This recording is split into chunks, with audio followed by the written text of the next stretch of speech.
Uno. Buenos días, Presidenta, su servidor Carlos Pozos de LM Noticias. Gracias por darme el uso del micrófono.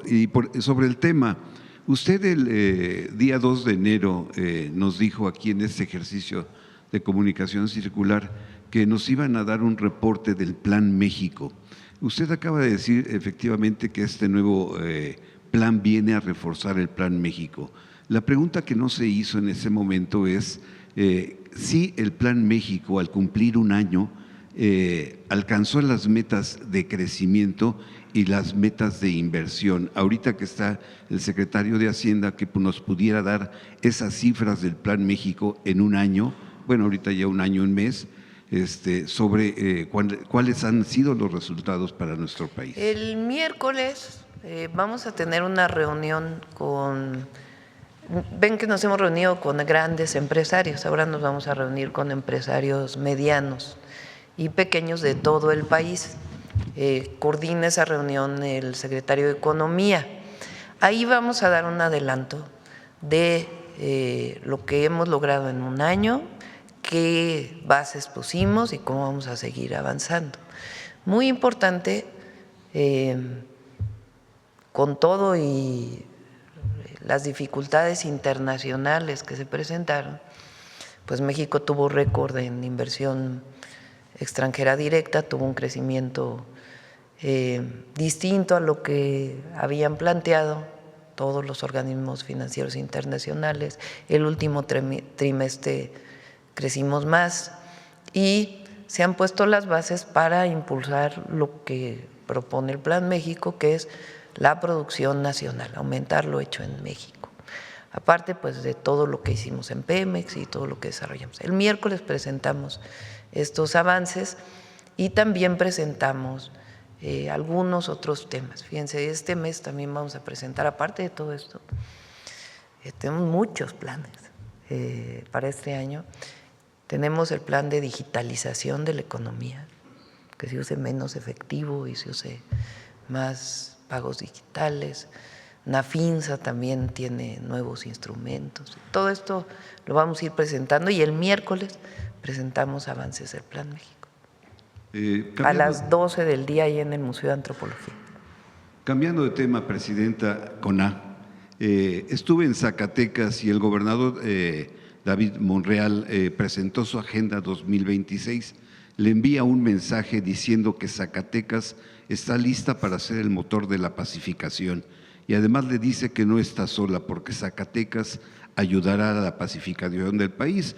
Luego de que el año pasado Zacatecas tenía uno de los primeros lugares en delitos de alto impacto, ahora pues ha reducido drásticamente esas cifras y pues se encuentra más o menos como Yucatán.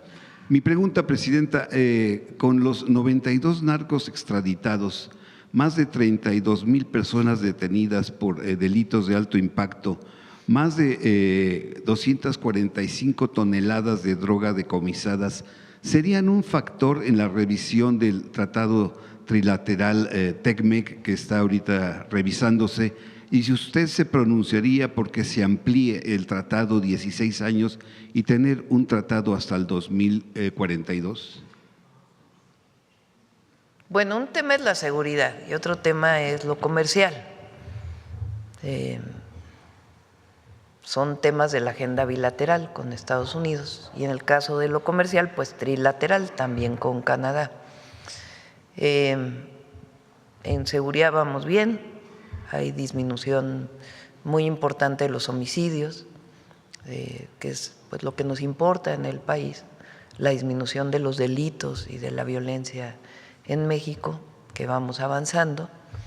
Y en lo comercial también vamos bien. Este año pues se va a cerrar el tema del tratado, de la revisión, porque no es una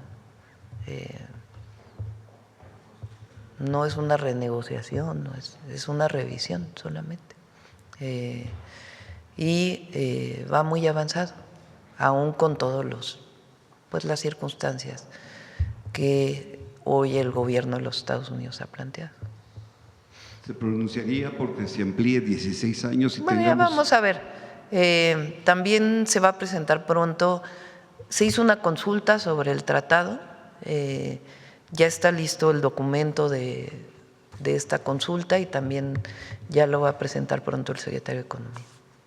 Bien, en otro tema, Presidenta, ha trascendido en diversas denuncias en medios de comunicación en el norte del país que exponen una red de presunta extorsión, clausuras, acoso institucional y persecución judicial.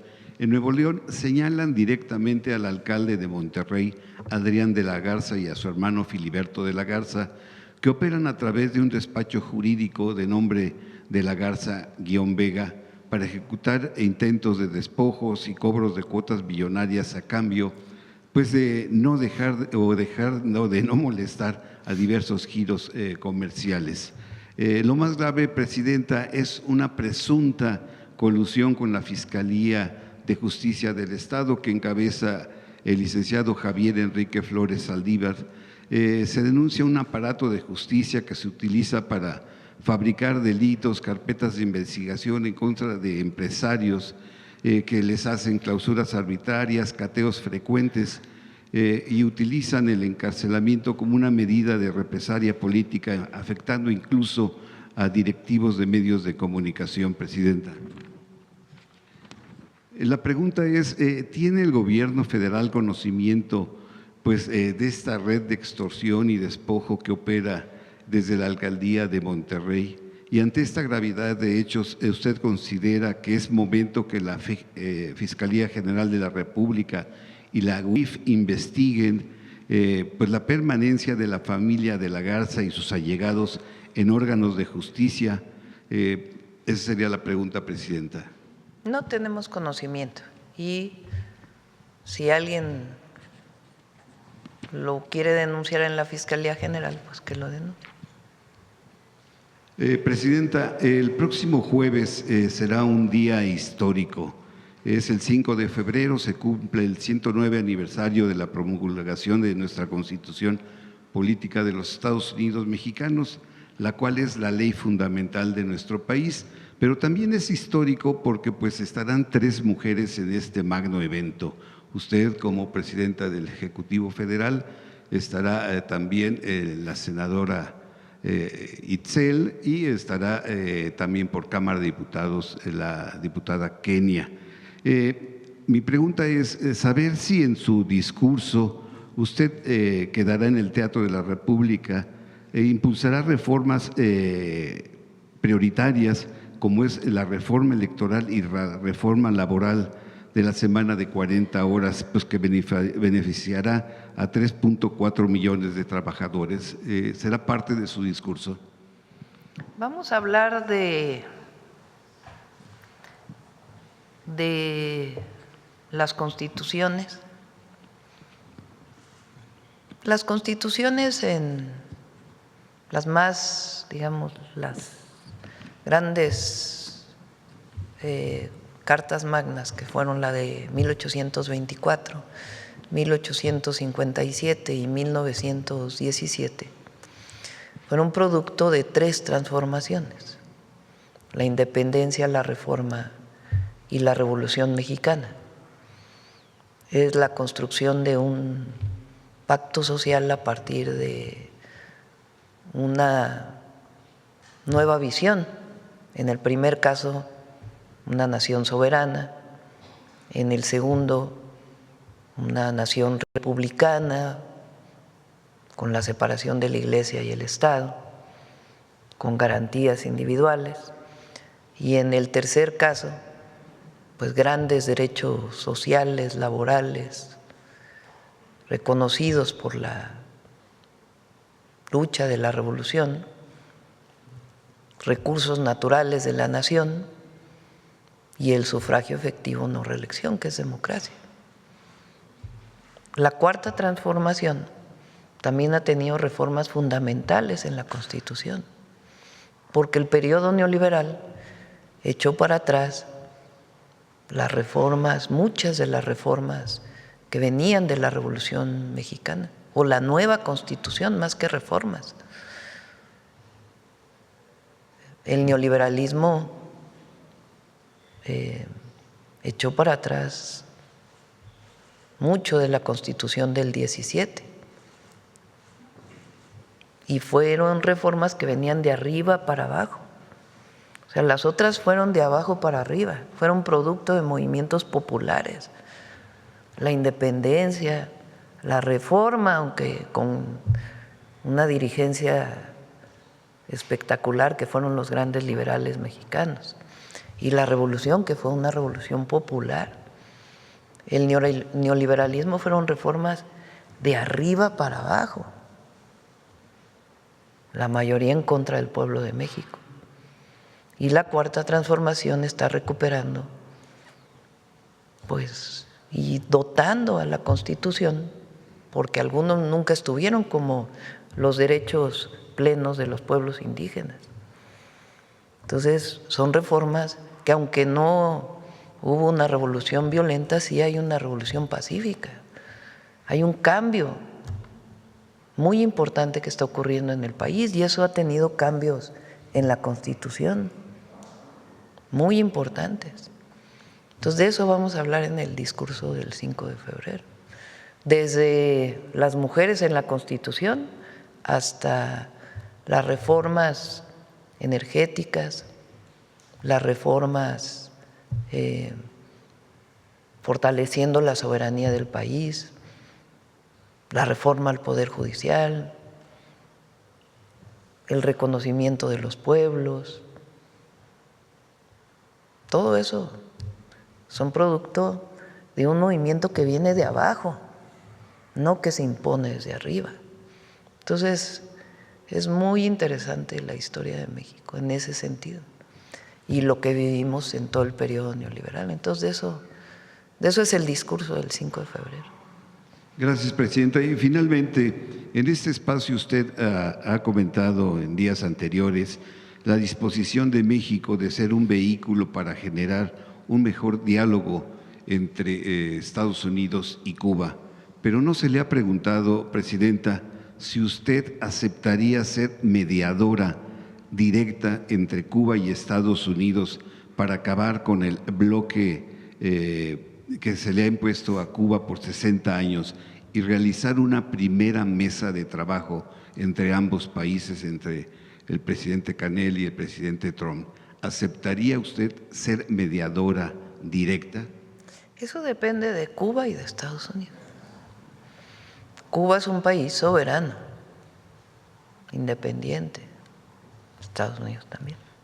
Pero México siempre ha puesto la mesa para poder atender cualquier conflicto en muchos momentos de su historia, y este no es la excepción.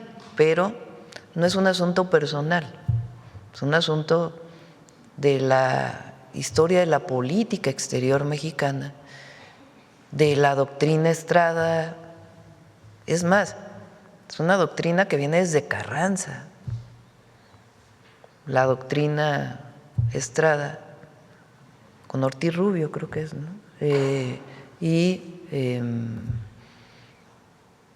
Y la política exterior de México histórica, que ha tenido sus momentos de mayor oscuridad y momentos de gran brillantez. Entonces, es parte de eso, pero nosotros defendemos la soberanía de los pueblos por constitución y por convicción. Entonces, no es un asunto de que uno quiera protagonizar, no, eso no es. Es garantizar la paz, la seguridad y la soberanía. Pero ¿cuáles serían las señales que tendrían que dar el presidente? Bueno, pues tienen que venir de ellos, no de… Nosotros ya lo hemos dicho públicamente, en privado, pero pues ya depende de que se den las condiciones. Pero ¿sí aceptaría usted? Bueno, no es un asunto personal. Y México, porque es México, no es la presidenta, es México. En la mejor historia de nuestra diplomacia y política exterior, siempre va a estar dispuesto a apoyar la soberanía de los pueblos y el diálogo para la solución pacífica de conflictos. Muchas gracias, presidenta. Sí. Bueno, vamos. ¿Quién más? Estoy viendo quién está por acá. Ya Sonora ya pasó mucho. Ya acabamos de ir a Sonora. A ver, el compañero. Ya creo que ya habías preguntado, ¿sí, verdad? Bueno, pero de todas maneras ya te di la palabra. Muchas gracias, presidenta. Manuel Galetzi Ramírez, de Sin Línea y El Político en las Redes. Preguntarle al secretario Amador si ya hay cercanía de empresarios interesados en este plan que van a presentar y con qué perspectiva de crecimiento económico partiría, y se les está preguntando o anunciando que podría realizarse las inversiones. Permiso, presidenta. Como mencionó el director de Banobras y la subsecretaria Bonilla, una buena parte de estos esquemas son esquemas ya conocidos. Por ejemplo, el esquema del financiamiento de las compras de las plantas de Iberdrola fue financiada en distintas etapas, por ejemplo, por Afores, a través de distintas emisiones. Entonces, lo que estamos haciendo es, en una parte, digamos, tomar instrumentos ya conocidos por empresarios, por los mercados, incorporarlos en esta nueva estructura. En conversaciones también con la Asociación de Bancos de México, con miembros de los mercados de capitales, con empresarios, se ha bosquejado, se ha sondeado, y estamos seguros que vamos a poder conseguir el financiamiento bajo condiciones muy adecuadas. Este año, por ejemplo, en el año 25 hubo una serie de operaciones para Pemex, este año hubo una ya para la CFE, donde hay una muestra muy importante de aceptación de la estrategia de la política económica de la administración de la presidenta Sheinbaum. Hemos tenido muy buenos resultados en las emisiones internacionales. Entonces, todo este paquete y distintas estructuras van a gozar seguramente de un financiamiento en condiciones muy ventajosas para el país. ¿Y la perspectiva de crecimiento, secretario, con qué partiríamos? A ver, estamos añadiendo 722,000 millones, es casi 2 puntos adicionales del PIB al crecimiento esperado. Entonces, nuestra perspectiva de crecimiento podría estar entre 2,5% y 3% para este ejercicio, digamos, en caso, y la intención es empezar desde muy temprano para que pueda tener un impacto durante el año calendario. Secretario, igual aprovechando, supimos que hubo un incremento en el IEPS. Quisiera ver si usted ya tiene algún reporte, una vez que finalizó el primer mes del año, de cuánto ha generado. Interesante. Si ves los datos del INEGI de la inflación de la primera quincena, y como lo había mencionado la presidenta en una conferencia, el impacto no parece ser superior a 0.1%, ¿no? En todos los bienes en donde hubo una modificación en el IEPS. Entonces, no pensamos que vaya a pasar de esa cifra de manera significativa, y va a ser en muy corto plazo. Entonces, podríamos decir que la cuesta de enero no se ha resentido, al menos en este. El dato de inflación fue bastante bueno. Los componentes del dato de inflación han sido bastante buenos. De hecho, son ya 6 meses dentro del intervalo de variabilidad del Banco de México para la inflación. Incluso la inflación de servicios, que había mostrado cierta persistencia, ha estado reduciéndose en las últimas quincenas. No hubo modificaciones en los precios de los combustibles. Entonces, creo que tenemos una buena perspectiva para la inflación en el corto plazo. Gracias, secretario. Presidenta. Se licitan los proyectos, o sea, no es… A veces se llaman ofertas, ¿cómo?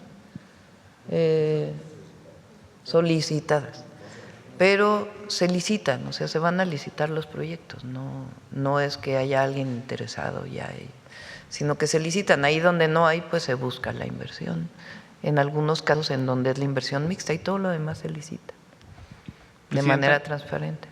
cambiando un poco de tema, ayer mencionaba que se va a reforzar pues las leyes para combatir la corrupción. En particular, en un caso de Aguascalientes, hablando ahorita de las inversiones público-privadas, en 2019 Next Energy generó una inversión supuestamente para dotar de energía en Aguascalientes, el municipio, en ese entonces gobernada por la actual gobernadora María Teresa. A la fecha se siguen pagando millones de pesos e incluso senadores y legisladores de Morena y PT han pedido que ese caso se atraiga a la Fiscalía. Yo quisiera preguntarle si este reforzamiento en el combate a la corrupción también incluirá, pues ahorita que usted misma hacía referencia a estas inversiones que desde luego generan mucha corrupción y esquemas opacos, si este tipo de casos podría traerse o pedirle a la Fiscalía que los atraiga y si se le va a dar una solución, porque en este caso en particular el dueño de esta empresa incluso ya fue procesado. Entonces quisiera preguntarle cómo se atenderían este tipo de casos de inversiones público-privadas en el afán de reforzar el combate a la corrupción. Algo muy importante es que no tendríamos la recaudación que tuvimos el año pasado, 2025, de cerca de 400,000 millones de pesos más que en 2024, si hubiera corrupción. No estaríamos este año con la cantidad de apoyos a la gente a través de los programas de bienestar si hubiera corrupción. ¿Dónde se iba ese dinero antes? ¿Por qué no se cobraban los impuestos? Pues porque había muchísima colusión. Si lo principal de la transformación es romper el vínculo entre el poder económico y el poder político, y los empresarios que cumplan su función, la iniciativa privada que cumpla su función y el gobierno que cumpla su función, que para nosotros una función esencial pues es atender a quien más lo necesita, atender al país atendiendo a quien más lo necesita. Entonces eso es algo fundamental. Ahora, ¿a qué me refería ayer? Hay muchos casos, por ejemplo este que presenta, que la Auditoría Superior de la Federación tiene que revisar. Entonces tiene que fortalecerse la auditoría para poder revisar los recursos federales que se van a los estados. Otros casos del pasado que la Fiscalía pues tendrá que revisar, es una cuestión de la Fiscalía. Pero hay otros que son la vida cotidiana de las personas, que si en una ventanilla alguien pidió dinero, que si un policía todavía en algún lado pide dinero. Eso que a veces sigue ocurriendo, pues hay que empoderar a la gente para que pueda denunciar bien y que se puedan tomar las medidas. A eso me refería yo en este proceso, porque arriba pues ha disminuido la corrupción, porque la oposición está en otro canal, que se les olvida lo que hicieron ellos, o más bien no se les olvida, quieren que se olvide lo que hicieron ellos. Muchos casos, ya nomás García Luna y lo que hizo posterior a cuando fue secretario y posterior a cuando fue secretario de Seguridad, pero muchos otros casos. Pero el tema es, ¿por qué planteo esto? Recuerdan un caso de un paisano que hace un video de un agente de migración que está pidiendo dinero a unos paisanos que están llegando. Ese video se subió a las redes, lo vi en las redes, le pedí al comisionado de migración, se llama comisionado, que lo atienda, a Sergio Salomón, y lo atendió en efecto y separó del cargo a esta persona y hay una investigación en proceso. Entonces estos casos que la gente puede seguir viviendo, pues es muy importante que se atiendan. Entonces, y eso no lo atiende este gran sistema. Entonces a eso me refería y en eso estamos trabajando una propuesta de empoderamiento del ciudadano, del pueblo, porque esa es nuestra visión. Presidenta, también ahorita retomando un tema que nos mencionó sobre respaldar la candidatura de Michelle Bachelet para las Naciones Unidas, ¿qué representa para México una oportunidad de que una funcionaria con reconocimiento diplomático y en la región sobre todo defienda los intereses multipolares, que una geopolítica pues de mayor cordialidad y que sobre todo Pues primero es mujer, ¿no? Ya toca mujer. Segundo, pues ella fue ya 2 veces presidenta de Chile, es una mujer reconocida, conoce Naciones Unidas y tiene una visión pacifista del mundo y de atención a los pobres. Es muy importante. Entonces, por eso decidimos apoyar su candidatura y Alicia pues nos va a ayudar en más cosas todavía aquí en el gobierno. Más trabajo, presidenta. ¿Es posible fomentar un discurso de mayor paz en medio de tantas tensiones geopolíticas? Siempre. Fíjense, ahora se va a celebrar, ¿qué día es? A ver, ¿por qué no platicas del Tratado de Tlatelolco?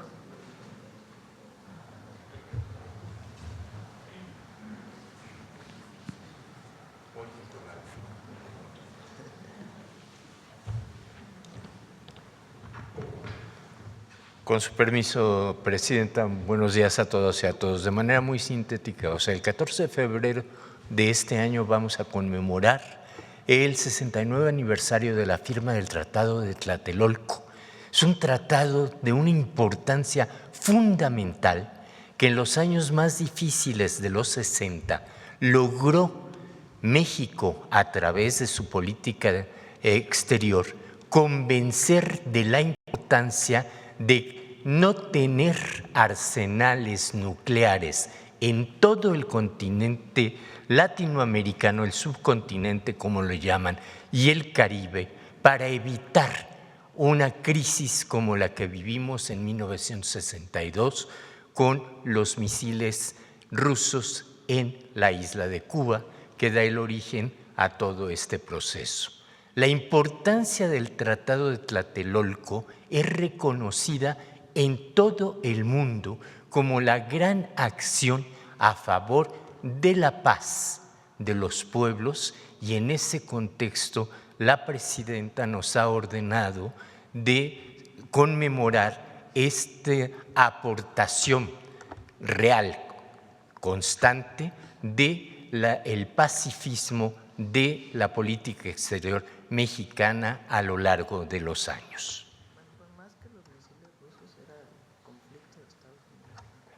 Exacto, o sea, recordar, como me está diciendo muy atinadamente, como siempre la presidenta, o sea, era un conflicto entre Cuba y los Estados Unidos. Y ese conflicto entre Cuba y los Estados Unidos, México logra proponer ante el mundo una opción que fue la desnuclearización de los países latinoamericanos y del Caribe, para evitar que fuese ese un riesgo de posibles incursiones de Estados Unidos o de cualquier otra potencia en nuestro territorio.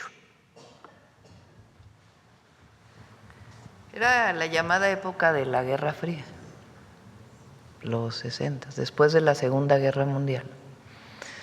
El debate principal, digamos, en el mundo, el conflicto principal, pues era la entonces Unión Soviética y Estados Unidos.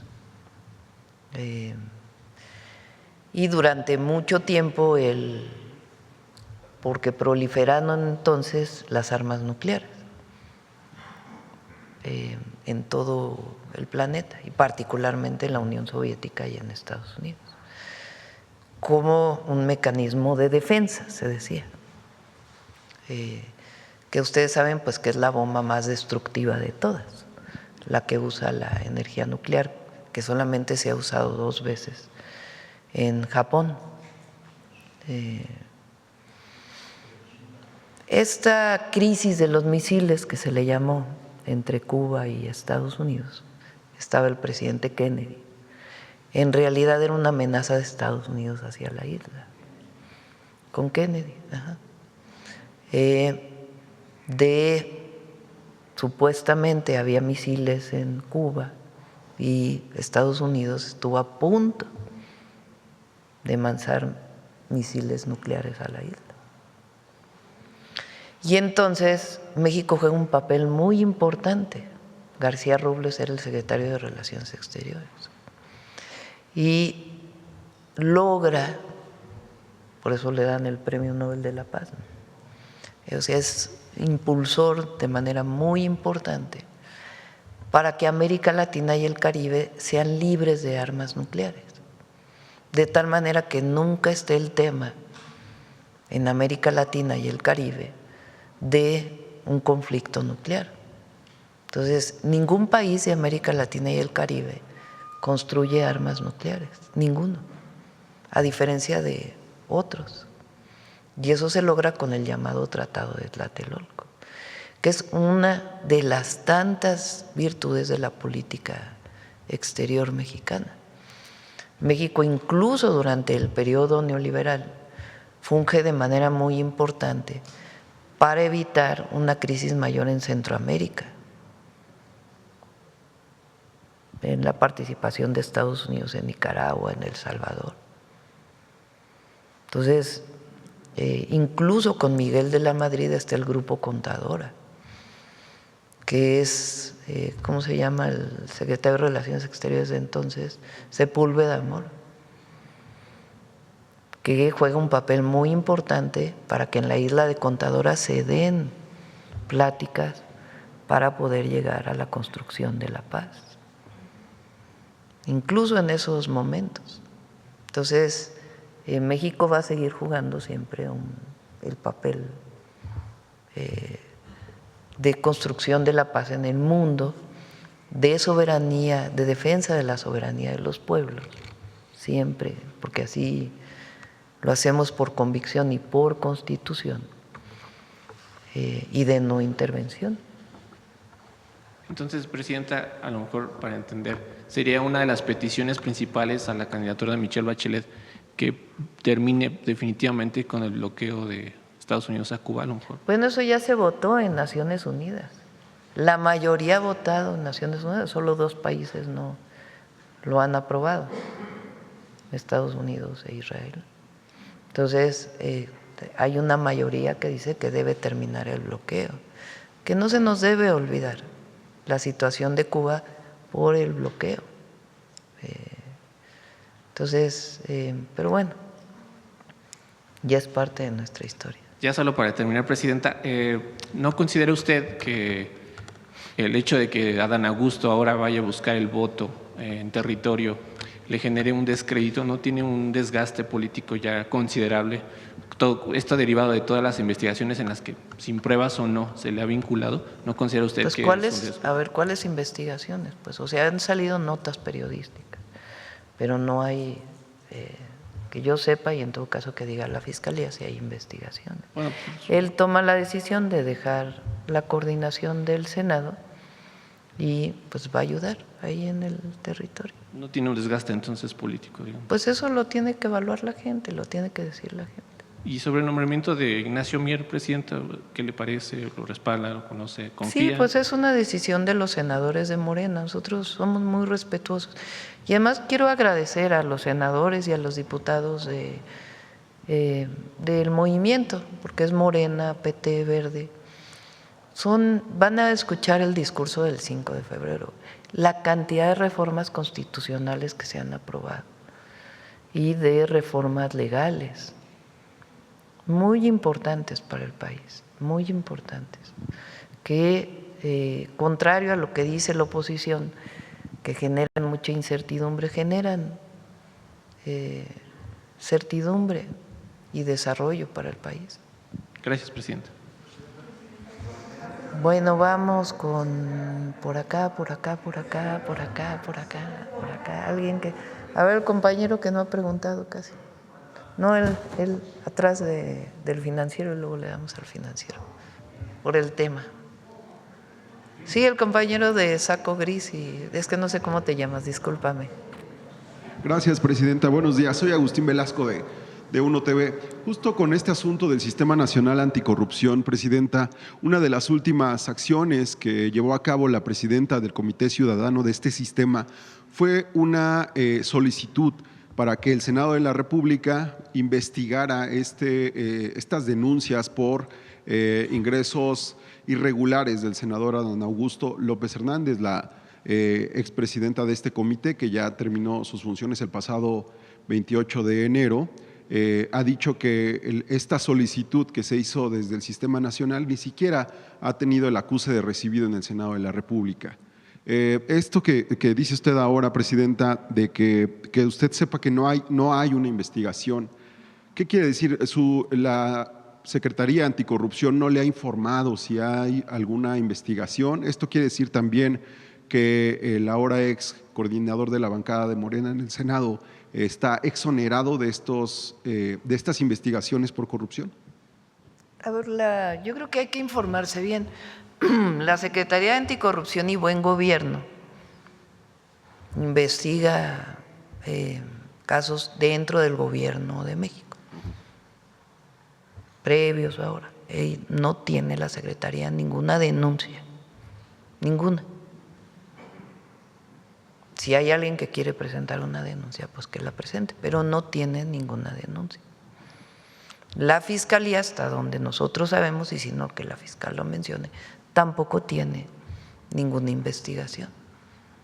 Ok, Presidenta. Por más que salga en los medios, por más que nosotros sepamos, no tiene ninguna investigación. Sobre este mismo tema de la propuesta que dice usted para fortalecer el Sistema Nacional Anticorrupción, ¿contempla usted la desaparición o la propuesta de desaparición de este comité ciudadano, la participación más activa de la Secretaría de Hacienda y Crédito Público, y se pronunciaría usted por la continuidad de David Colmenares como auditor superior de la Federación, o preferiría usted que hubiera un relevo en la cabeza de este órgano? Vamos a hablar hoy de 2% del PIB de inversión pública. Ya otro día hablamos de el tema del sistema anticorrupción. Fíjense lo que estamos presentando hoy, para que se le dé 2% del PIB adicional este año de inversión pública. Ya abrirá el Senado su, ¿cómo se llama? Va a abrir su convocatoria para el sistema, para la Auditoría Superior de la Federación. No es el Senado, es la Cámara de Diputados, pero abrirá la convocatoria y se inscriben, ahí se analizan los perfiles y ellos toman la decisión. Otros dos temas más, Presidenta. En Campeche se ha dado a conocer que los legisladores del Congreso están buscando reactivar el fuero para protegerse de posibles persecuciones políticas desde el gobierno del Estado. Dicen, algunos tienen carpetas de investigación por distintos posibles delitos. ¿Qué opina usted respecto a la reactivación del fuero en el Estado de Campeche tras 10 años en los que se dio marcha atrás a esta protección para los legisladores? A todos en Campeche, serenidad y paciencia, paz y amor, a todos, a todas. Presidente, en temas de seguridad, ya desde finales del año pasado las carreteras en Guerrero, justo para llegar al puerto de Acapulco, han sido constantemente bloqueadas con demandas en contra de policías comunitarios. ¿Qué le ha dicho su gabinete de seguridad acerca de estos bloqueos que han sido constantes y que afectan a miles de turistas que van y vienen al puerto de Acapulco? Se está investigando en particular este caso. En efecto, ha habido 3 bloqueos relacionados con este tema. Lo presentó hoy la Secretaría de Gobernación y se está haciendo una investigación de todo el contexto relacionado con esto. Presidenta, ¿ya saben a qué grupo estaban vinculados los posibles participantes en el asesinato de los familiares del secretario de Educación Pública, Mario Delgado? Saben que estos temas lo informa el Gabinete de Seguridad. Finalmente, lo que publica hoy el secretario de Seguridad y Protección Ciudadana en la mañana, que habrían detenido a uno de los posibles responsables en el ataque armado en contra de los diputados de Sinaloa. ¿Qué más detalles le dieron, presidente? También ellos informan. En el caso de estos temas particulares, lo informan en el gabinete, pero en este caso de los temas particulares del Gabinete de Seguridad, los informa el Gabinete de Seguridad, porque ellos tienen toda la información, saben los impactos que puede tener en la investigación, entonces ellos son los que están autorizados para informar. Gracias, presidenta. Gracias. Acá, gracias.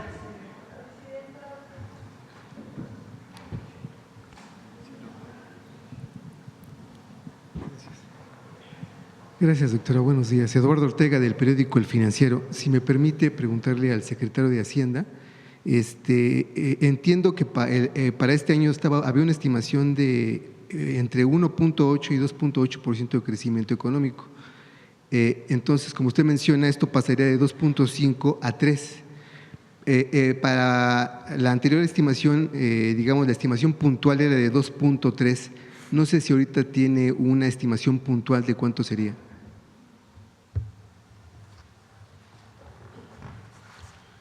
Típicamente es la mitad del rango, digamos, entre 2.5 y 3 sería 2.7, pero estamos con mucha certeza que la probabilidad de lograr un crecimiento cercano al 3% es muy importante, ¿no?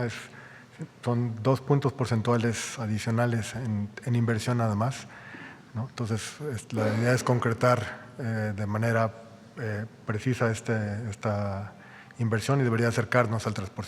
3%. Secretario, y por otra parte, nada más me gustaría preguntarle si esto no afectará el plan que tiene su dependencia, el recorte del déficit. Gracias por la pregunta. El viernes presentamos justamente el cierre del año 2025. Cerramos en 4.3. Eso nos da bastante confianza que vamos a poder seguir transitando en esta senda de convergencia fiscal. Como mencionó la presidenta, como mencionó la subsecretaria, es un conjunto de soluciones, no nada más es un vehículo. Vamos a acomodar los proyectos de acuerdo con la mejor forma de financiarlos y las condiciones que esperamos obtener de financiamiento van a ser, estamos convencidos, muy, muy sólidas. Nosotros vemos que la trayectoria de convergencia va a seguirse manteniendo, sobre todo porque va a haber más crecimiento, ¿no? Las métricas relevantes para esto es el cociente de deuda PIB. Si el PIB crece, vamos a tener una mejora en las métricas, pero vamos a irlo calibrando de manera muy precisa. La presidenta nos ha instruido estar en permanente contacto con analistas, con calificadoras, con instituciones, para comunicar muy bien esta nueva estrategia de inversión. Perfecto, gracias, secretario. Y por otra parte, doctora, quisiera preguntarle sobre si va a haber reforma electoral o no. Sí. Sí va a haber. Sí va a haber. Ajá. Se presenta. Sí va a haber. Mi objetivo es tenerla para la próxima semana, pero lo que es seguro es que es en febrero, vamos a ponerlo así. En el mes de febrero se enviará al Congreso. Doctora, ¿y si hay un acuerdo con los aliados del PT y del Partido Verde? Sí. Sí, perfecto. ¿Cuál sería entonces la ruta legislativa? Dice usted que se presentaría en este mes. O sea, ¿sería el objetivo que se aprobara en este periodo ordinario de sesiones? Ya lo tendrá que definir el propio Congreso. Nuestro objetivo es enviarla y ya ellos pues verán los tiempos para su aprobación. Claro, doctora, y preguntarle en este sentido si esta iniciativa que usted va a enviar no contempla blindar las elecciones del dinero del crimen organizado.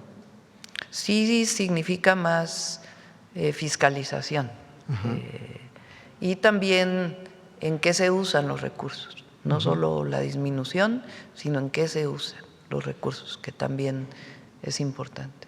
Doctora, y al reducir el dinero que se destina a elecciones y a los partidos políticos sobre todo, ¿esto no incrementaría los incentivos para que entre el dinero del crimen organizado a las elecciones? No. ¿Qué otras medidas habría que se tomarían? Ya van a ver la reforma. Doctora, por otro lado, quisiera preguntarle sobre Cuba. Usted mencionaba que van a enviar ayuda humanitaria. Ayer le preguntaban, no sé si hoy ya tendrá usted más o menos contemplado qué es lo que se va a enviar como ayuda humanitaria y cuándo se enviaría. Nuestro objetivo es enviarlo esta semana, vamos a ver si es posible. Obviamente tenemos que conocer por parte de ellos también sus necesidades, ¿no? Porque no es nada más lo que México se le ocurra enviar, sino pues cuáles son las necesidades para poderlo enviar. Entonces, va a ser muy transparente y lo vamos a informar adecuadamente. ¿Usted considera que esto no generaría un poco más de, digamos, de tensiones con el gobierno de Estados Unidos? No. ¿No? ¿No debería? No.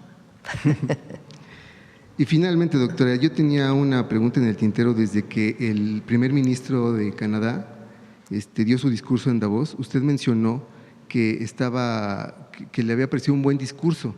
Entonces, a mí lo que me gustaría preguntarle, ¿qué fue lo que le agradó y en qué cosas está de acuerdo de lo que el primer ministro Carney mencionó en Davos? Yo creo que es muy importante lo que nosotros establecemos en nuestra Constitución, que es la igualdad de los estados. Puede ser un país muy pequeñito, que tenga un PIB muy pequeño y que tenga muy poca población, pero es una nación. Y en términos de la política internacional, pues un país muy grande, con mucha riqueza, pues está al mismo, en términos de la política internacional, eso se llama el multilateralismo. Los estados son iguales, las naciones son iguales, votan igual. Claro, en el Consejo de Seguridad hay quien tiene veto, pero eso es importante recuperarlo.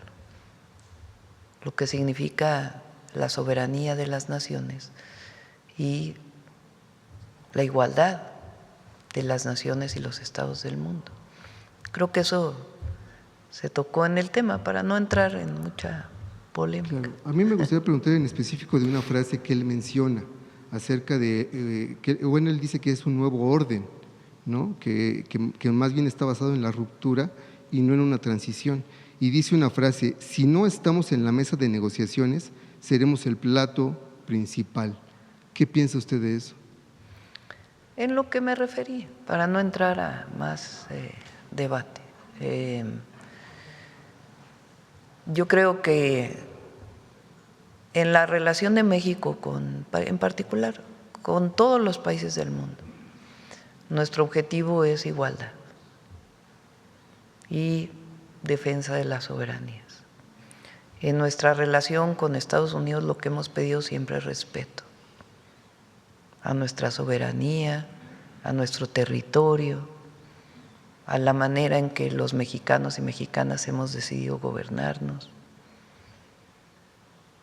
Y por más tensión que haya habido, ha habido respeto. Entonces, eso es lo que queremos mantener. Respeto entre las naciones. Gracias, doctora. Vamos. A ver, Nancy, que anda por aquí. Gracias, presidenta. Buenos días. Todavía hay tiempo. Buenos días a todas y a todos. Nancy Flores, de la revista Contralínea.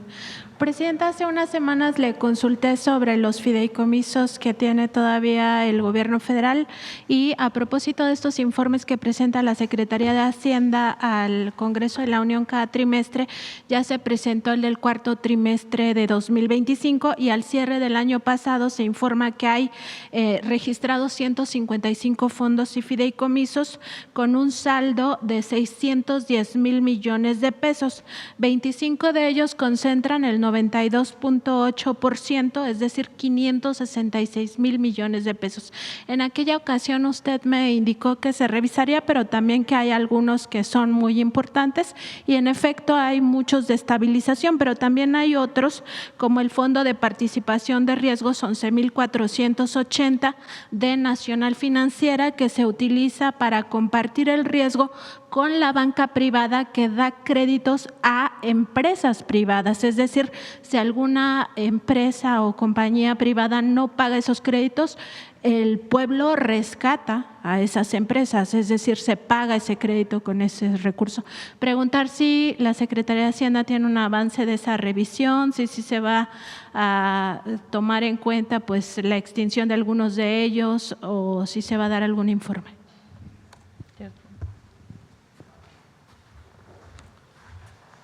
La mayoría de estos fideicomisos están constituidos por ley, por algún decreto, por alguna norma legal, constitucional incluso. Por ejemplo, de los que mencionas en Nacional Financiera, el más grande es el Fondo de Estabilización de los Ingresos Presupuestales, el FEIP, que cerró el ejercicio con 127,000 millones de pesos. Entonces es uno de los más grandes. Acuérdate, es el fondo que sirve para que en caso de que los ingresos queden por debajo de la ley de ingresos, no haya una afectación en el presupuesto. Ese es probablemente el más grande de todos, pero con mucho gusto, Presidenta, si nos permite, le pasamos un reporte de toda la relación. La parte de capital de riesgo de Nafinsa, desde el sexenio anterior del presidente López Obrador, antes se usaba para las grandes empresas, como si los grandes empresarios necesitaran un apoyo de Nafinsa, pues no. El objetivo es que se use para nuevas empresas. Entonces, por ejemplo, hay un grupo que tiene un nuevo invento que ha sido patentado y que quiere producirlo. Pero siempre hay un riesgo, ¿no?, de que a la hora de su desarrollo pues no necesariamente tenga el impacto que se supone puede tener. Entonces ahí es donde hay capital de riesgo, pero no se está planteando, desde entonces se quitó para las grandes empresas. Es en todo caso un fomento al nuevo empresario, la nueva empresaria que tiene un nuevo desarrollo y que se comparte el riesgo para pues garantizar de alguna manera que haya tasas adecuadas de los préstamos que se dan, ¿no? Entonces, está en ese marco, no está en ningún marco de apoyo a los grandes empresarios. Sí, nada más a ver si se iba a revisar, si algunos de ellos podrían existir. Sí se están revisando desde que nos preguntaste. La mayoría están en la condición en la que dice Edgar, pero de todas maneras se están revisando todos para ver si todavía hay recursos ahí que puedan ser utilizados para el desarrollo y que no estén guardados para algún privilegio, que era lo que antes ocurría. Presidenta, también aprovechando que está el Gabinete de Hacienda, pues preguntar cómo va este tema de la revisión de las empresas factureras. Sabemos que es un tema que le ha importado mucho a su administración, pues ir acabando con estos esquemas fraudulentos y también lo del huachicol fiscal, si hay algún avance en ese sentido. No está aquí el SAT, no vino ni ingresos ni el SAT, pero te lo debemos a todos, para una presentación particular de cómo son los mecanismos, tanto de Secretaría de Energía como del SAT, para el tema del huachicol y el SAT, y también está trabajando con la Fiscalía General de la República. Presidenta, también se ha dado a conocer, porque así lo hizo el propio presidente Donald Trump, que ha pedido a México pues aplicarse en algunas medidas que son de carácter no arancelario, saber cuáles son esas medidas. Se habla de más de 50, si algunas tienen que ver con el sector hacendario, precisamente cuáles se estarían pues aprobando o tomando en cuenta y cuáles no, y por qué razón. También sabemos que hay algunas de carácter medioambiental, está el tema Calica, por ejemplo, que usted misma lo ha mencionado. Son 54 que lleva pues ya tiempo trabajándose, varios meses, ya prácticamente todos están saldados y hay algunos que no se puede hacer exactamente lo que ellos dicen. Por ejemplo, el tema de que ellos decían, se están poniendo barreras al sector eléctrico. Entonces decíamos, bueno, pues no, sencillamente pues hay una nueva constitución, hay una nueva ley que establece 54-46, hay 46% de oportunidad para inversión del privado. Está el tema en efecto de Vulcan, se llama, que es el área donde tenía una mina explotación, que el presidente López, que se excedieron en el impacto ambiental que tenían, se explotó de más, se declaró área natural protegida, ellos tienen una controversia relacionada con el tratado y se está buscando algún mecanismo, si hay una solución, que pudieran explotar en otro lugar que no sea área natural, con todos los criterios ambientales establecidos, que esa zona que finalmente es de su propiedad se pueda dedicar a otros temas, un puerto que ellos tienen que pueda tener otros usos. Entonces está en ese trabajo, todavía no hay un acuerdo en esa perspectiva. Hay otros temas que tendrían que ver con… ¿qué otros temas hay ahí en los 54? Que los…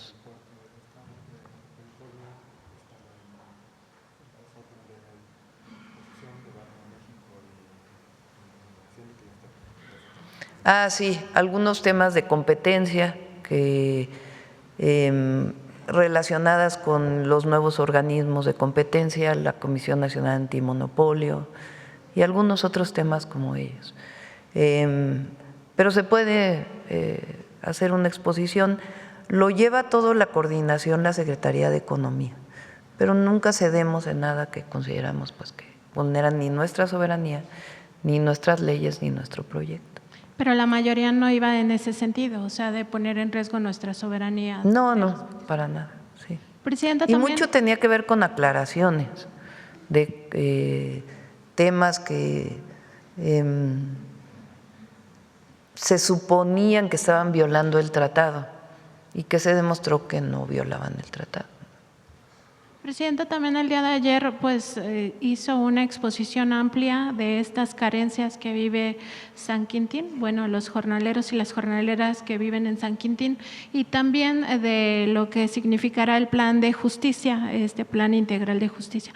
Preguntarle si antes de que se instale este centro de justicia laboral se va a revisar con puntualidad el tema y sobre todo a sancionar a las empresas que violan los derechos laborales, entre otras cosas, pues decía usted ayer que algunos de estos jornaleros y jornaleras o la mayoría, pues ni siquiera se les paga un salario mínimo, muchos de ellos o la mayoría trabajan unas jornadas extenuantes de más de 10 horas sin pago de horas extra, por supuesto, y ni siquiera alcanzan este tope del salario mínimo.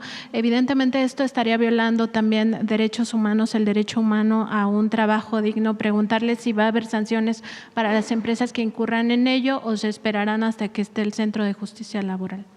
Tiene que haber inspecciones. Muchas de las inspecciones laborales se delegan a los estados de la República y en este caso pues estamos poniéndonos de acuerdo con el gobierno del estado de Baja California y la Secretaría del Trabajo para hacer inspecciones y garantizar que más allá de la sanción, que en todo caso debe existir, pues lo que necesitamos es la garantía de que en efecto no son estas jornadas extenuantes y se pague adecuadamente. ¿Bajo qué criterio le dan, digamos, la vuelta? ¿De qué se trabaja? Lo que se llama destajo, que la verdad es una muy mala manera de describirlo, que es que te pago por el trabajo que realizas a partir de la colecta de fresas o de frambuesas o de cerezas que se haga, o de pepino o de jitomate. Entonces, te pago por caja. Entonces, no te estoy contratando directamente, sino que te pago por caja. Pues el problema es cuánto pagan por caja. y lo que tienen que cargar, porque recogen, cargan la caja y lo llevan a ciertos lugares. Entonces tenemos que garantizar pues que esa manera de explotación, porque en realidad es eso, pues no siga subsistiendo y que haya un trabajo digno vinculado con el trabajo agrícola. Entonces, para eso es el Centro de Justicia, pero van a iniciar inspecciones. Y también este formato que estamos haciendo, que ya tiene que venir un cambio en la Ley de Comercio Exterior para que ahí se ponga laboral y ambiental, esas dos palabras, y a partir de ahí, entonces un certificado laboral de exportación. Entonces, ¿vas a exportar tantos aguacates? Bueno, pues tanta caja de aguacates equivaldría a tantas jornadas.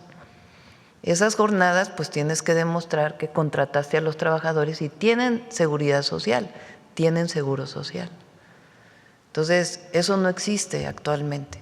Entonces, eso va a estar incorporado en la agricultura de exportación, la garantía de que en efecto se están respetando los derechos laborales.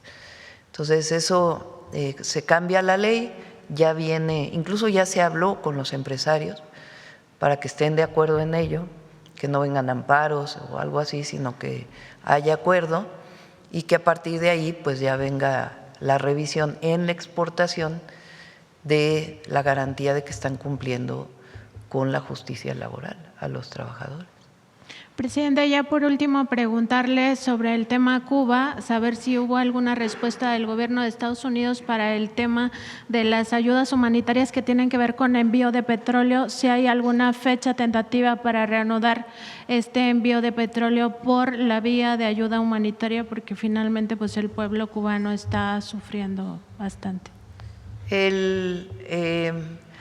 Algo que es importante que ustedes sepan es que Cuba tiene comercio con muchos países. No es porque la oposición ha querido, ahora ¿no? México es el único país, no, España tiene inversiones, tiene comercio, muchos países tienen comercio con la isla, o sea, no. Ahora, ¿qué pasó? Estados Unidos publicó que va a poner aranceles al país que envíe petróleo, de manera directa o indirecta. Entonces decimos, bueno, en particular en el caso del petróleo, que además había un contrato, porque no solo, que representa menos del 1% de la producción de petróleo de México, porque todo hay que ponerlo en contexto. Pero en el caso del petróleo, que sí lo necesita la isla, pues estamos viendo los alcances de ello y estamos usando todas las vías diplomáticas. Aún no hay un acuerdo en este sentido. Pero buscamos pues que haya sensibilidad, sobre todo pues por el apoyo al pueblo cubano. Gracias, Presidenta. Gracias. Bueno, vamos a… ¿Quién más? 2% de aumento en la inversión del PIB. A ver del tema la compañera de Baja California. Presidenta, buenos días. Tere Mora Guillén, corresponsal del canal de las noticias que se transmite en el estado de Chihuahua y en Juárez y en los municipios fronterizos de Mexicali y Tijuana. Tijuana también. Entonces, también. Todo bien. Presidenta, a mí me gustaría preguntarle, para el desarrollo con bienestar, ¿se actualizará la normatividad? ¿En qué sentido? Es una ley que le da un marco legal a todos estos esquemas de financiamiento y un marco legal al Consejo de Planeación. Eso es lo que estamos enviando. ¿Y eso se toma en cuenta también para las inversiones con sustentabilidad? Sí, por supuesto, aparte de los impactos ambientales que ya existen en la Ley General del Equilibrio Ecológico. Muchas gracias, Presidenta. Y también le quiero comentar, el presidente de Estados Unidos, Donald Trump, conmemoró el 178 aniversario del fin de la intervención estadounidense en México. El mandatario aseguró que su gobierno defiende la frontera sur contra invasiones, detiene el flujo de drogas y migrantes y persigue lo que describió como redes narcoterroristas en todo el hemisferio occidental. ¿Cuál es su opinión al respecto?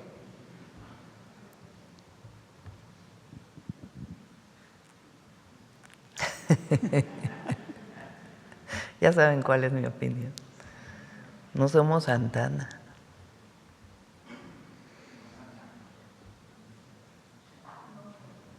Sí. Hay que defender la soberanía siempre. Aquí aplica otra vez la doctrina Estrada. Sí, pero la doctrina Estrada viene después. Fíjense, el siglo XIX lo que fue en México. Sí, es la soberanía y la autodeterminación de los pueblos. Sí, por supuesto, en ese sentido. Presidenta, con todo esto de que el gas viene de Texas, ¿habrá incremento del producto o escasez? ¿Cómo?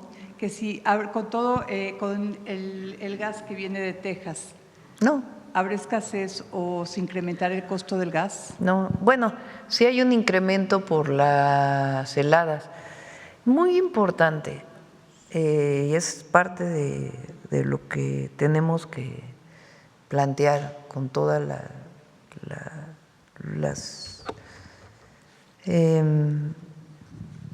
la defensa de la soberanía es muy amplia. Una de ellas es la soberanía energética. Nosotros dependemos al menos 75% del gas que consumimos viene de Estados Unidos. Ya la mayor parte de la gasolina la producimos aquí gracias al mejoramiento de todas las refinerías y de la construcción de la refinería Dos Bocas y la compra de la refinería Deer Park. Son 8 refinerías ya mexicanas de Pemex. Y ya ven todo lo que decía, ¿no? ¿Y para qué se invierte en refinación? Bueno, hoy estamos produciendo prácticamente toda la gasolina y diésel que se consume y además es de buena calidad, es de bajo contenido de azufre, porque ya tiene las coquizadoras. Falta una parte de la de Tula, pero ya poco, y una parte de la de Salina Cruz. Pero el esfuerzo que se hizo en el gobierno del presidente López Obrador para garantizar la soberanía energética es muy importante. México tiene que avanzar también en el tema del gas y las fuentes renovables de energía que nos permiten que se produzca aquí lo que se consume aquí, por lo menos en un porcentaje mayor que el que tenemos ahora.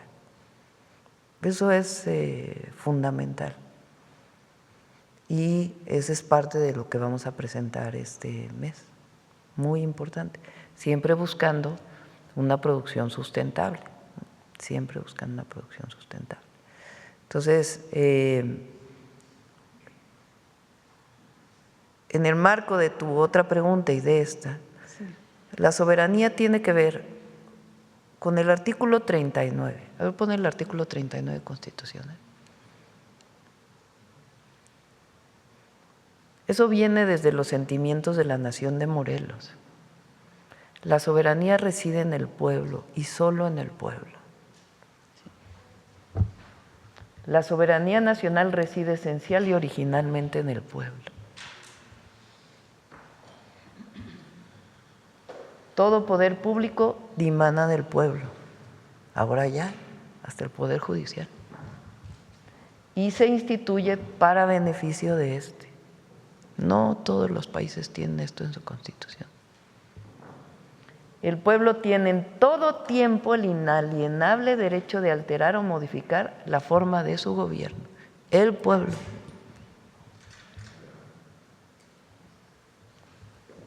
El artículo 40. Es voluntad del pueblo mexicano constituirse en una república representativa, democrática, laica y federal, compuesta por estados libres y soberanos en todo lo que concierne a su régimen interior, y por la Ciudad de México, unidos en una federación establecida según los principios de esta ley fundamental. Eso fue un debate en el siglo XIX. Somos una república representativa con estados libres y soberanos. Una federación. Y luego le agregamos lo de abajo, en el 2025. El pueblo de México bajo ninguna circunstancia aceptará intervenciones, intromisiones o cualquier otro acto desde el extranjero que sea lesivo de su integridad, independencia y soberanía de la nación, tales como golpes de Estado, injerencias en elecciones o la violación del territorio mexicano, sea hasta por tierra, agua, mar o espacio aéreo. Así está definida la soberanía. Ahora, si nos vamos al 28, vete al 28.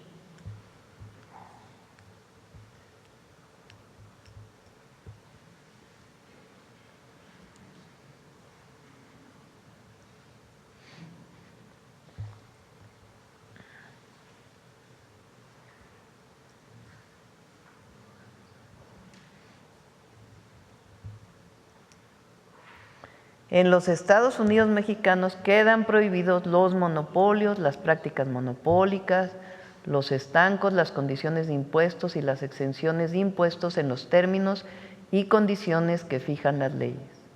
El mismo tratamiento se dará a las prohibiciones a título de protección a la industria.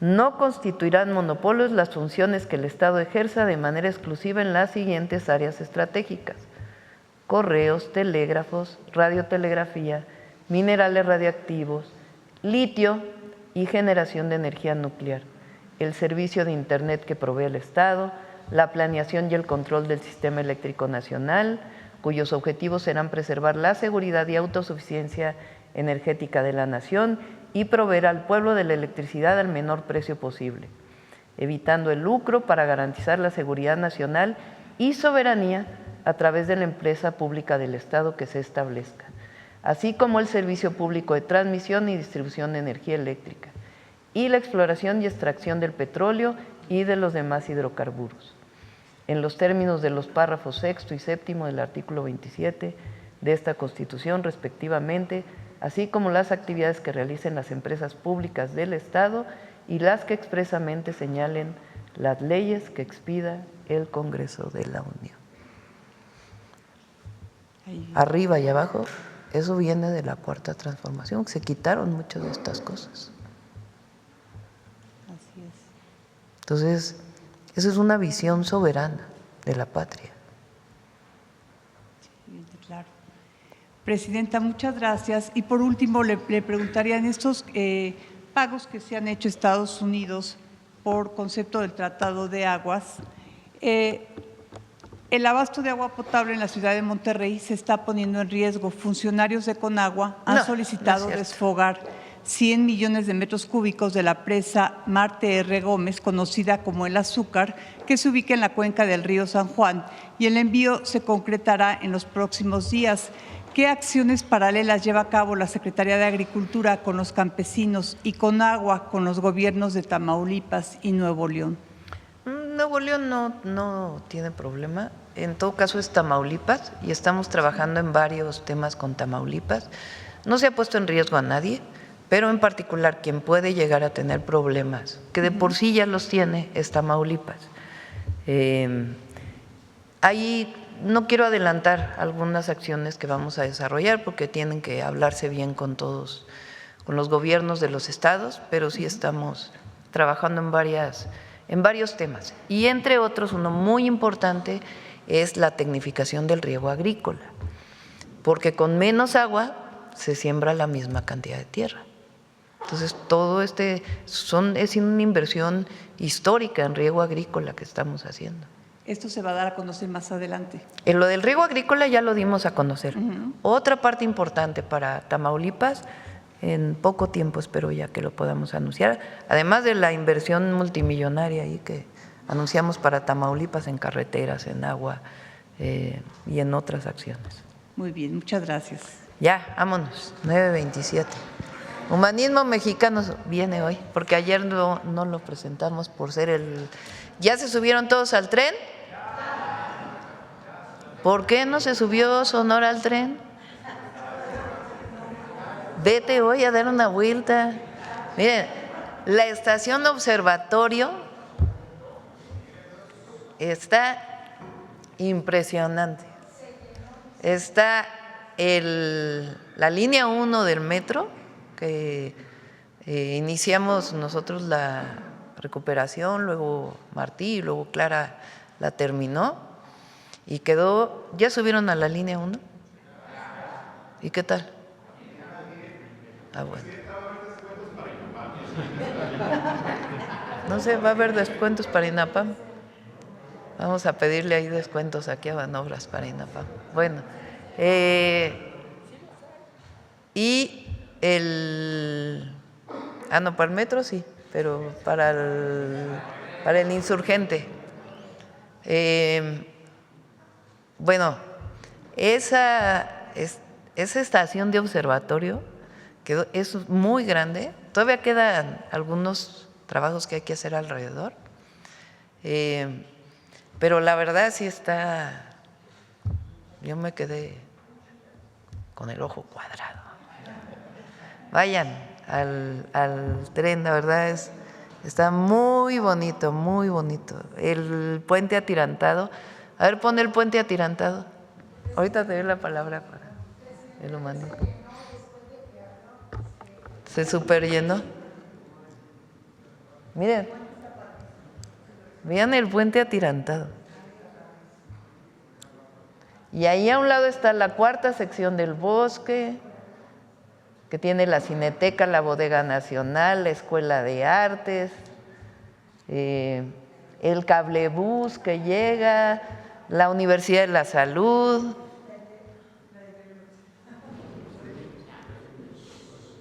También. Pero miren qué bonito quedó. Muy, muy bonito. Bueno, adelante, vamos con humanismo mexicano. Hoy no, mañana. A las 12 es la reunión. Va a ser, no es aquí. Es en antropología. Es en antropología y van a estar invitados. Sí. Con su permiso, Presidenta, muy buenos días. Es un honor estar nuevamente aquí con ustedes. Una Constitución es la base sobre la que se construye, sobre la que se constituye una nación. Es por eso que hoy en la sección de Humanismo Mexicano queremos recordar la promulgación de las Constituciones de 1857 y 1917. Como ya se mencionó previamente aquí en la conferencia, estos dos textos son importantísimos. En primer lugar, porque representan los anhelos y las luchas históricas del pueblo de México en dos momentos distintos. Y en segundo lugar, porque reafirmaron principios fundamentales como la democracia, la libertad, la justicia social y sobre todo el principio esencial de soberanía nacional, que como ya se dijo, reside originalmente en el pueblo. El poder político dimana del pueblo y se instituye solamente para beneficio del mismo. Cuando nuestra presidenta en este espacio nos recuerda que en México el pueblo manda, es porque así lo garantiza la Constitución, como vimos en el artículo 39. Por su importancia resulta fundamental que conozcamos la historia, los cambios y sobre todo que conozcamos y defendamos el espíritu original con el que fueron creadas estas constituciones. Y para ello les hemos preparado el siguiente video. A 169 años de la promulgación de la Constitución de 1857 y a 109 años de la de 1917, la Cuarta Transformación de la República ha logrado recuperar y profundizar los fundamentos que han animado desde los albores de la independencia los principios rectores de nuestros pactos sociales, fortaleciendo su raíz primordial que no es otra que la soberanía reside esencial y originalmente en el pueblo. Dicho principio, plasmado desde los sentimientos de la nación en 1813, fue retomado en 1857, texto que condensó las ideas defendidas por los liberales en las décadas posteriores a la independencia. Aquella Constitución estableció las garantías individuales de libertad, igualdad, trabajo, tránsito, seguridad jurídica y propiedad. En ese Congreso participaron personajes destacados de la Reforma: Francisco Zarco, Ignacio Ramírez, Ponciano Arriaga, Guillermo Prieto, Valentín Gómez Farías, Vicente Rivapalacio. Las leyes de reforma profundizaron el mandato soberano por la separación entre Iglesia y Estado, la libertad de cultos, de pensamiento y la enseñanza científica y laica. La Constitución de 1857 y las leyes impulsadas por Juárez fueron la culminación de la segunda transformación de nuestra historia. El 5 de febrero de 1917, Venustiano Carranza promulgó en Querétaro la Constitución mexicana con las principales demandas sociales de millones de hombres y mujeres que habían comenzado la revolución, la Tercera Transformación. La Carta Magna sería el primer texto constitucional en el mundo en incorporar derechos sociales. Entre los artículos más relevantes están el 3º, el 27 y el 123. En virtud de estos cambios, se garantizó la educación laica, obligatoria y gratuita, la solución a la cuestión de la tierra en el reparto agrario y el restablecimiento de la soberanía nacional sobre nuestros recursos naturales. Además, las demandas históricas de la clase trabajadora fueron reconocidas: el derecho de huelga y sindicalización, la jornada máxima de trabajo, el salario mínimo, el descanso semanal obligatorio, entre otras. La Constitución de 1917 fue la más avanzada de su época y sentó las bases jurídicas y políticas del México de la primera mitad del siglo XX. Conquistas que después serían trastocadas y eliminadas durante el periodo neoliberal. Por el incontrovertible mandato popular de 2018 y 2024, y en concordancia con el humanismo mexicano, la Cuarta Transformación ha separado el poder económico del poder político. Ha restablecido y profundizado los principios rectores de las constituciones de 1857 y 1917 y mantiene el compromiso de garantizar su cumplimiento como premisa básica de la transformación a favor de la felicidad y el bienestar del pueblo de México.